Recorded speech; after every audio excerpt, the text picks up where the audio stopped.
ये तुम्हारी शादी का तोहफ़ा है। मरहूम शहीद अब्बास बाबाई की सादी और बेलाग ज़िंदगी की वजह से जो भी उनके नज़दीक होता था उनकी मशहूरकुन शख्सियत की जानिब खींचता चला जाता था।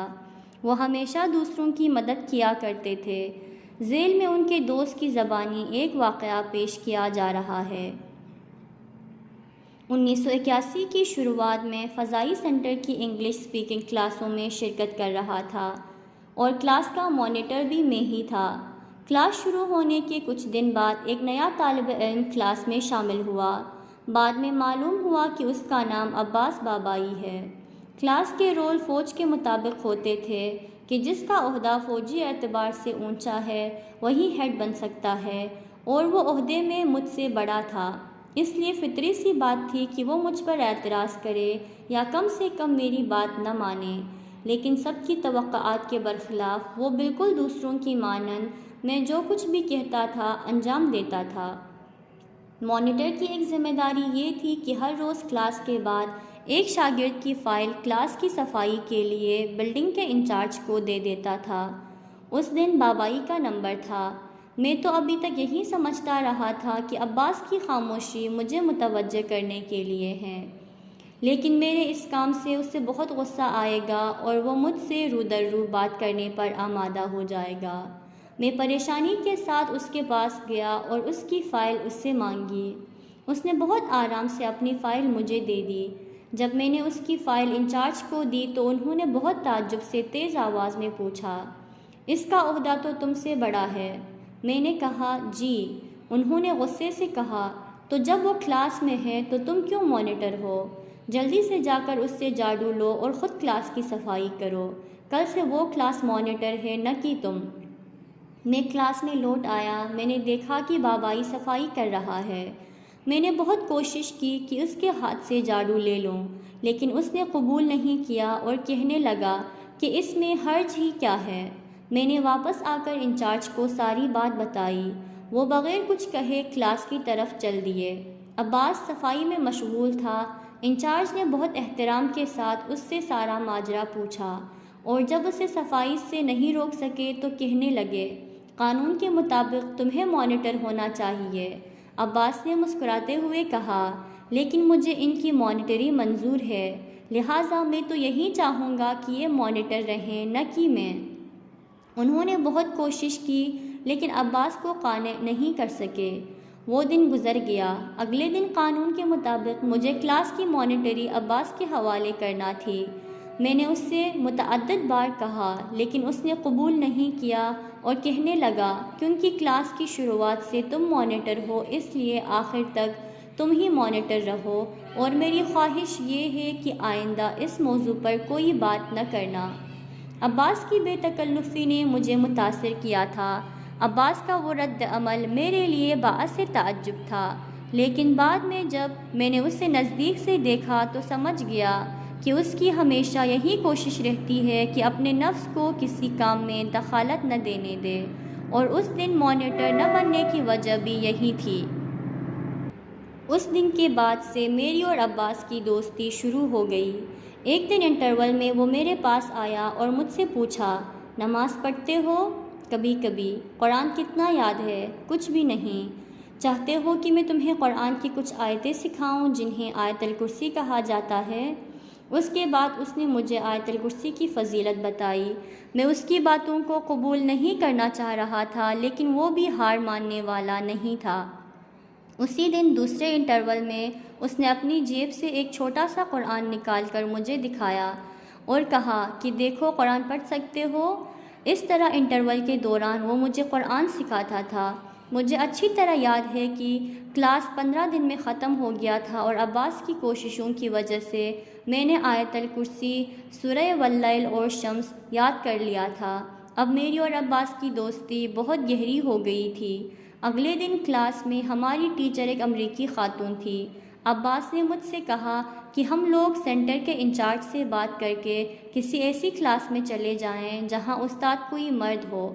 आखिरकार अब्बास के इसरार पर हमने अपना क्लास बदलवाने में कामयाब हो गए। इंग्लिश कोर्स ख़त्म करने के बाद अब्बास पायलट के ट्रेनिंग के लिए अमेरिका चला गया। उसके जाने से मैं बिल्कुल तन्हा हो गया था। कई महीने गुजर गए और 1982 में ज़रफ़ोल में मेरी ड्यूटी लग गई। अब्बास से दूरी मेरे लिए बहुत सब्र आज़मा थी, इसीलिए उसके रिश्तेदारों के पास जाकर मैंने अमेरिका में उसका एड्रेस लिया। अब्बास को मैंने ख़त लिखा और उस ख़त में अपने एहसासात बयान करने के बाद उससे कहा कि अपनी तस्वीर भेज दे। उसने मुझे जवाब लिखा और अपनी तस्वीर भी भेजी। उसने मुझसे कहा था कि उसके वालिद के पास जाकर हज़रत अब्बास का नोहा लेकर उसके पास भेज दूँ। जब तक अब्बास अमेरिका में रहा, हम लोगों में ख़त व किताबत जारी रही। मुझे अभी भी याद है कि 1302 की गर्मियों के दिन थे। शाम को ड्यूटी से लौटकर मैं घर में लेटा हुआ था कि घर की बेल बजी। मैं दरवाजे पर गया। मुझे यकीन ही नहीं हो रहा था कि अब्बास सामने खड़ा है। वो अमेरिका से लौट आया था। हम दोनों एक दूसरे के गले लग गए और घर में आ गए। उसने बताया कि वो अपना कोर्स मुकम्मल कर चुका है और इस वक्त पायलट की हैसियत से हमारी छावनी में है। मुझे ये सुनकर बहुत खुशी हुई कि एक बार और अब्बास के साथ रहने का मौका मिलेगा और मैंने खुदा का शुक्र अदा किया। घर में बहुत गर्मी थी, इसी वजह से अब्बास ने मुझसे कहा, अज़ीम तुम्हारा घर इतना गर्म क्यों है? अब्बास, हमारे पास तो कूलर नहीं है। ठंडे होने के लिए जाकर नहाते हैं और फिर पंखे के नीचे बैठ जाते हैं। मुझे लगा कि अब्बास को ये बात अच्छी नहीं लगी, इसलिए मैंने बात बदल दी। उस रात देर तक हम लोग बातें करते रहे और फिर वो चला गया। अगले दिन मैंने देखा कि अब्बास एक कूलर लिए हुए हमारे घर चला आ रहा है। कहने लगा, माफ़ करना अज़ीम, ये बहुत मामूली सी चीज़ है। तुम्हारी शादी के वक्त मैं यहाँ पर नहीं था, उस वक्त का तोहफ़ा अब ले आया हूँ और मैं और मेरी अहलिया अब्बास के इस तोहफ़े से बहुत खुश हुए। ये उस वक्त की बात है जब अब्बास की तनख्वाह बहुत ज़्यादा नहीं थी और मुझे मालूम था कि उसने बमुश्किल ये कूलर मुहैया किया है। लेफ्टिनेंट अज़ीम दरबंद सरी। शादीशुदा फ़ौजी और घरेलू मुश्किलात। शहीद बाबाई के दूसरों की मदद करने के वाक़यात उनके जानने वालों के पास इतने ज़्यादा हैं कि जिनमें से सबको नहीं लिखा जा सकता। उनकी हमेशा ये कोशिश होती थी कि हर मुमकिन तरीक़े से दूसरे उनके वजूद से ज़्यादा फ़ायदा उठा सकें। ज़ेल का वाक़या उनकी इसी खुसूसियत को किसी हद तक बयान कर रहा है। उस रोज़ शाम के वक्त हमेशा की मानंद जानमाज़ें बिछाने में मशगूल था। लाउड स्पीकर पर बुलंद होने वाली तिलावत कुरान की आवाज़ दिलों को सुकून अता कर रही थी। मैं मुंतज़िर था कि मोमिनीन नमाज जमाअत के लिए मस्जिद में आएँ। मस्जिद के सहन में आकर आबपाशी में मशगूल था कि मेरी निगाह मस्जिद के गार्ड पर पड़ी। वो मेरे पास आया और मुझसे रंधी हुई आवाज़ में, खुदा आपको सलामत रखें बाबा। मैंने निगाह उठाकर उसे देखा। आंसू उसके रुखसारों पर बह रहे थे। मैं उठकर उसके सामने खड़ा हो गया। कोई परेशानी है क्या? बाबा, अपनी मुश्किल बताकर सिवाय आपको परेशान करने के कुछ और तो होगा नहीं। बेटा, हम सब मुसलमान हैं, हमें एक दूसरे की मुश्किलों की इत्तला रखनी चाहिए, अगरचे हम कोई काम न भी कर सकें। इसलिए जल्दी से बताओ, कम से कम बताने से तुम्हारा दिल हल्का हो जाएगा। उस जवान गार्ड ने अपने आंसू हाथ से साफ किए और कहा, मेरी एक बीवी और 2 बच्चे हैं। ड्यूटी पर आने से पहले उनको अपने माँ बाप के पास छोड़ आया था। जब छुट्टी मिली और घर लौटा तो मुझे मालूम हुआ कि मेरी बीवी और वालिदैन के दरमियान कुछ कहासुनी हो गई है।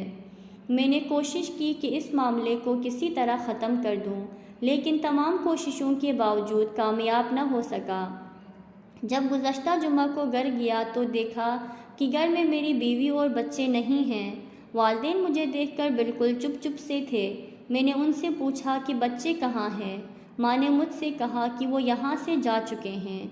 मैंने बहुत ताज्जुब से पूछा, क्यों, क्या हुआ था? ये बताते बताए वो गार्ड रोने लगा। मैंने उसका बाजू थाम कर उसे तसल्ली दी और कहा, हिम्मत से काम लो, पूरी बात तो बताओ। मेरी माँ ने कहा, रात तुम्हारी बीवी मुझसे और तुम्हारे अब्बा से लड़ने झगड़ने के बाद बच्चों को लेकर चली गई। मैंने कहा, उस वक्त वो लोग कहाँ हैं? कहने लगे, मैं नहीं जानती। मैं इंतहाई परेशान और इज़्तिराब के आलम में घर से बाहर निकल आया और बहुत ढूंढने के बाद आखिरकार वो मुझको मिल गया।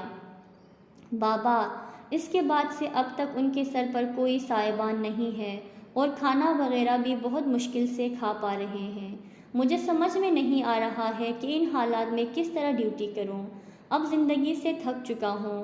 मैं अपने वालिदैन के लिए भी परेशान हूं और अपने बच्चों के लिए भी। कुछ समझ में नहीं आ रहा है कि क्या करूं। उसकी बातें सुनकर मुझे बहुत अफसोस हुआ। मैंने कहा, बेटा तुम मर्द हो, मर्द को हिम्मत और जुर्रत से काम लेना चाहिए। तुम छावनी के कमांडर से बात करके अपनी मुश्किल हल कर सकते हो। कोई फ़ायदा नहीं है बाबा, कोई मेरी मदद नहीं कर सकता। नहीं बेटा, ऐसी बात मत करो, वो ज़रूर तुम्हारी मदद करेगा। कर्नल बाबाई से जो कुछ भी हो सकेगा तुम्हारे लिए करेगा। मेरी निगाह में आज तक उसने किसी भी परेशान हाल को नाउम्मीद नहीं किया है। वो अभी कुछ ही देर में मस्जिद आएगा। वो जैसे ही आएगा मैं तुम्हें बता दूंगा। मैं उसके पास से चला आया।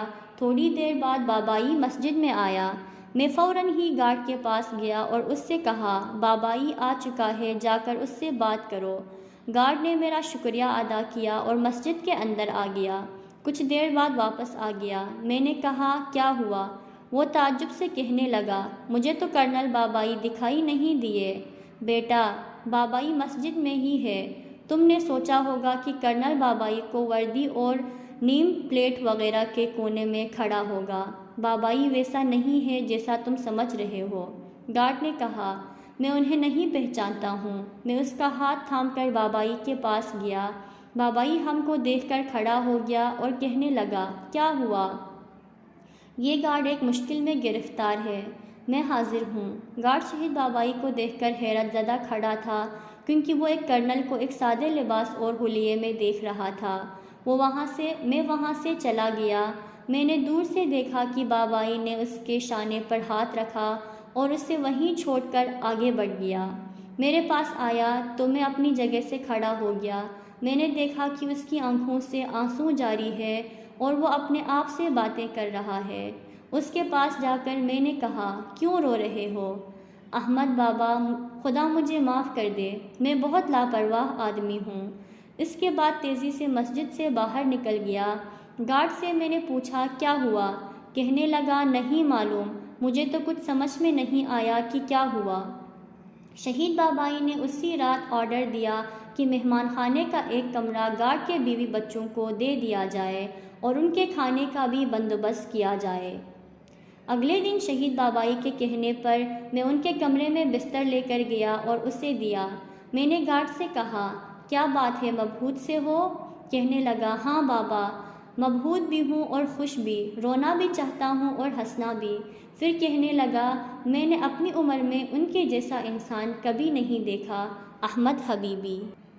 पार्टी बाजी। मैं अब्बास का खालू हूँ। 1361 में मेरे बेटे को फ़ौज में जाना था। मेरी ये तवक्का थी कि अब्बास से रिश्तेदारी की वजह से मेरे बेटे को बॉर्डर पर नहीं भेजा जाएगा। जब मैंने उससे ये बात बताई तो वो नाराज़ हो गया। मैंने 2-3 बार उसके सामने अपनी बात रखी, लेकिन उसका जवाब यही था, उसे इस्फहान ट्रेनिंग के लिए आना होगा और वो इसके बाद बॉर्डर पर जाना होगा। मेरे पैरों तले ज़मीन निकल गई। अब्बास बेटा, मैं तुम्हारे पास इसलिए आया हूँ ताकि तुम्हारे भाई को बॉर्डर पर न भेजा जाए। मेरी बात काटते हुए उसने गुस्सा और इजहार अफसोस के साथ कहा, मैं ऐसा कोई काम नहीं कर सकता। ये मुझसे नहीं हो सकता कि चूँकि मैं छावनी का कमांडर हूँ इसलिए दूसरों के बच्चों को तो बॉर्डर पर भेज दूँ और अपने रिश्तेदारों को घर में बिठा रहने दूँ।